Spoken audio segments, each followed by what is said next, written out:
BBC বাংলার সান্ধ্য অধিবেশন প্রবাহতে আপনাদের স্বাগত।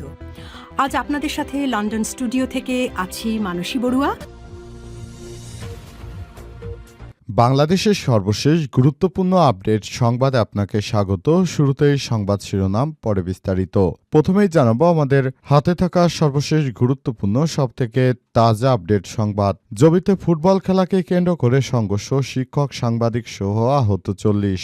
জগন্নাথ বিশ্ববিদ্যালয় জবিতে আন্তঃবিভাগ ফুটবল টুর্নামেন্টকে কেন্দ্র করে দফায় দফায় সংঘর্ষের ঘটনা ঘটেছে। সময় প্রক্টরসহ 7 জন শিক্ষক ও শিক্ষার্থী, সাংবাদিক সহ অন্তত 40 জন আহত হয়েছে বলে জানা গেছে। আজ বিশ্ববিদ্যালয় ধূপখোলা মাঠে এই ঘটনা ঘটে।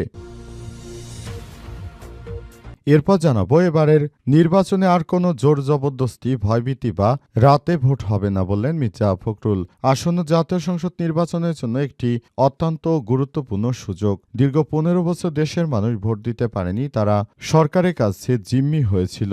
এখন বাংলাদেশটাকে সুন্দরভাবে গড়ে তুলতে হবে।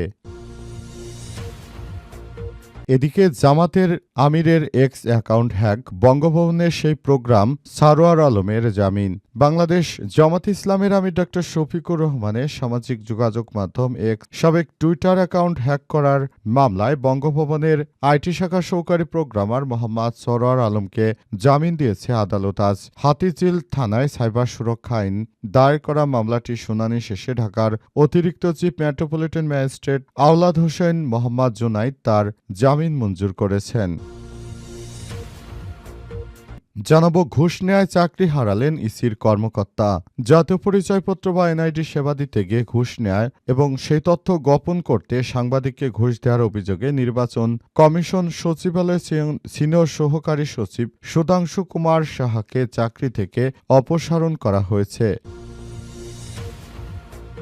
এবং সর্বশেষ জানাবো ভারতে কয়লা খনিতে ভয়াবহ বিস্ফোরণ, নিহত অন্তত 10 জন শ্রমিক। ভারতের উত্তর পূর্বাঞ্চলের রাজ্য মেঘালয় একটি কয়লা খনিতে ভয়াবহ বিস্ফোরণের ঘটনা ঘটেছে।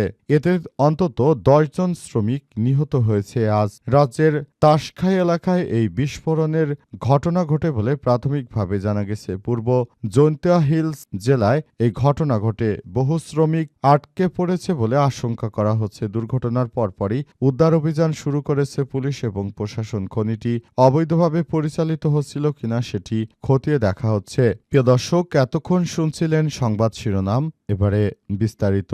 তবে তার আগে বন্ধুরা অনুরোধ থাকবে এই সংবাদটিতে একটি লাইক দিন। এই চ্যানেলে আপনি নতুন হয়ে থাকলে আমাদের সংবাদটি দেখতে দেখতে চ্যানেলটি সাবস্ক্রাইব করে রাখুন। কমেন্ট করে বন্ধুরা আপনার মূল্যবান মতামত জানিয়ে দিন আপনি বিশ্বের কোন দেশ থেকে বা বাংলাদেশের কোন স্থান থেকে আমাদের সংবাদটি দেখছেন এবং শুনছেন। আর বন্ধুরা সংবাদটি আপনার সোশ্যাল মিডিয়া ফেসবুকে শেয়ার করে বন্ধুদেরও দেখার সুযোগ করে দিন।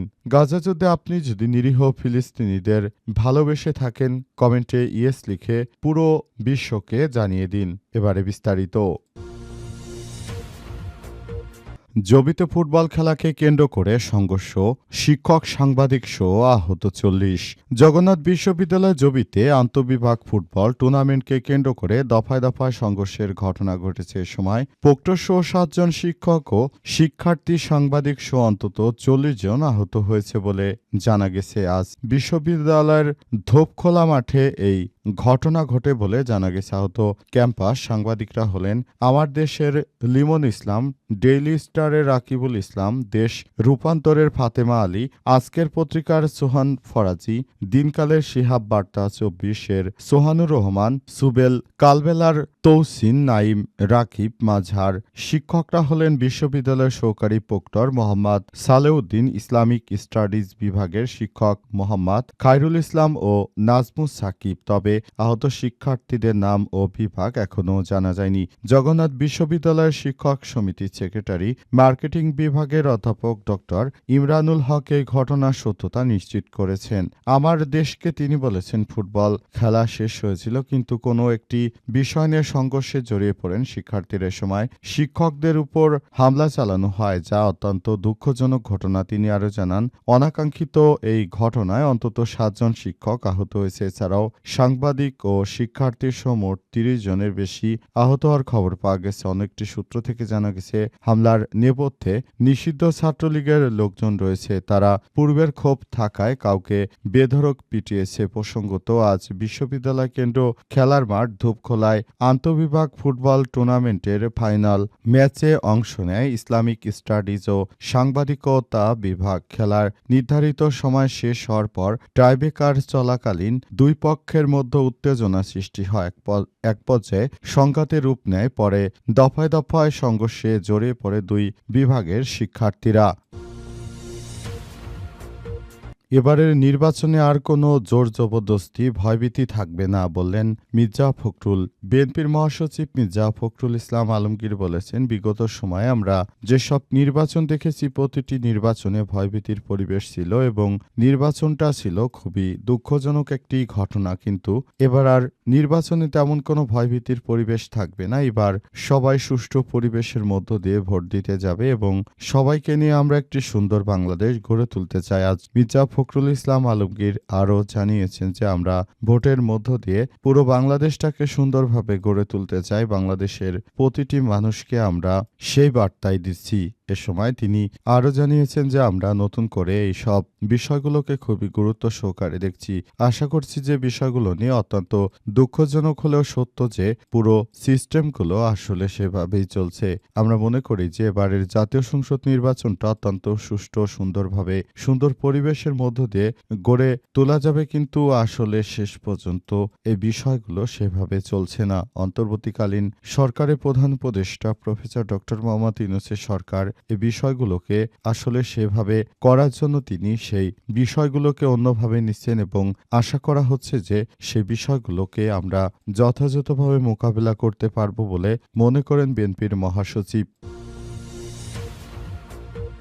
জামাতের আমিরের এক্স অ্যাকাউন্ট হ্যাক, বঙ্গভবনের প্রোগ্রামের সরোয়ার আলমের জামিন। বাংলাদেশ জামাত ইসলামের আমির ডক্টর শফিকুর রহমানের সামাজিক যোগাযোগ মাধ্যম এক্স বা সাবেক টুইটার অ্যাকাউন্ট হ্যাক করার মামলায় মঙ্গলবার আইটি শাখার সহকারী প্রোগ্রামার মোহাম্মদ সরোয়ার আলমকে জামিন দিয়েছে আদালত। আজ হাতিঝিল থানায় সাইবার সুরক্ষা আইনে দায়ের করা মামলার শুনানি শেষে ঢাকার অতিরিক্ত চিফ মেট্রোপলিটন ম্যাজিস্ট্রেট আওলাদ হোসেন মোহাম্মদ জুনাইদ তার জামিন মঞ্জুর করেছে। বাদীপক্ষের আইনজীবী জামিনের বিরোধিতা করলেও আসামিপক্ষের আইনজীবী মোহাম্মদ আলমগীর জামিনের আবেদন করেছেন। গত 31 জানুয়ারি ডাক্তার শফিকুর রহমানের এক্স হ্যান্ডেল থেকে কর্মজীবী নারীদের সম্পর্কে আপত্তিকর একটি পোস্ট ছড়িয়ে পড়ে যা সামাজিক যোগাযোগ মাধ্যমে ব্যাপকভাবে ভাইরাল হয় এবং তার স্ক্রিনশট নিয়ে বিএনপির নেতাকর্মীরা এই বিষয়গুলোকে খুবই জামাত ইসলামের নামে নেতিবাচক কিছু কথাবার্তা ছড়িয়ে দেয়। শেষ পর্যন্ত আসলে বাংলাদেশ জামাত ইসলামের আমিরের অ্যাকাউন্টে যে হ্যাক করা হয়েছিল এটি জামাতের আইটি বিশেষজ্ঞরা পুরো বিষয়টি সবার সামনে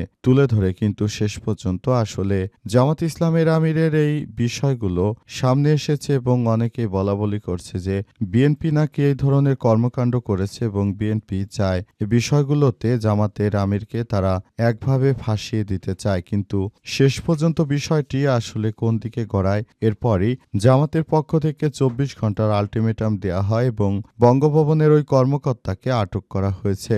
বর্তমানে এই পরিস্থিতি সেভাবেই রয়েছে বলে জানা গেছে। তবে আসলে ব্যাপারটি কি হবে সেটি এখন দেখার বিষয়।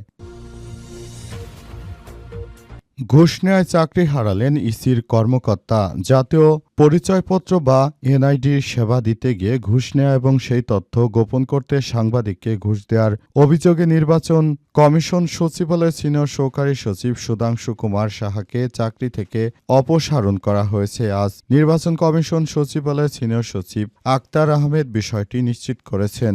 এতে বলা হয়, নির্বাচন কমিশন সচিবালয়ের সিনিয়র সহকারী সচিব সুধাংশু কুমার সাহা কুমিল্লায় অতিরিক্ত আঞ্চলিক নির্বাচন কর্মকর্তা হিসেবে কর্মরত থাকাকালে এনআইডি সেবা দেওয়ার সময় অবৈধভাবে ৩,০০০ টাকা ঘুষ গ্রহণ করেন। ওই সময় গণমাধ্যমের কর্মীরা তার ভিডিও ধারণ করলে ওই ভিডিও যাতে প্রকাশ না করা হয় সেজন্য তিনি সংশ্লিষ্ট গণমাধ্যম কর্মীকে ২৯,০০০ টাকা উৎকোচ বা ঘুষ প্রদান করেন। এই অনৈতিক ঘটনার প্রাথমিক সত্যতা পায় নিয়ন্ত্রণকারী কর্মকর্তার অভিযোগ উপস্থাপন করে এর প্রেক্ষিতে তাকে সাময়িক বরখাস্ত করা হয়েছে এবং তার বিরুদ্ধে সরকারি কর্মচারী বিধিমালা 2018 বিধি খ অনুযায়ী অসদাচরণের অভিযোগে বিভাগীয় মামলা করে কারণ দর্শাতে হবে। ভবিষ্যতে এই ধরনের কর্মকাণ্ড যেন কেউ না করতে পারে সেই ব্যাপারটি আরও বেশি দায়িত্বশীল ভূমিকা পালন করতে হবে বলে বলা হচ্ছে। কেউ যেন নির্বাচন কমিশনের এই কার্যক্রমগুলো নিজের মতো ব্যবহার করতে না পারে সেটি দেখতে হবে।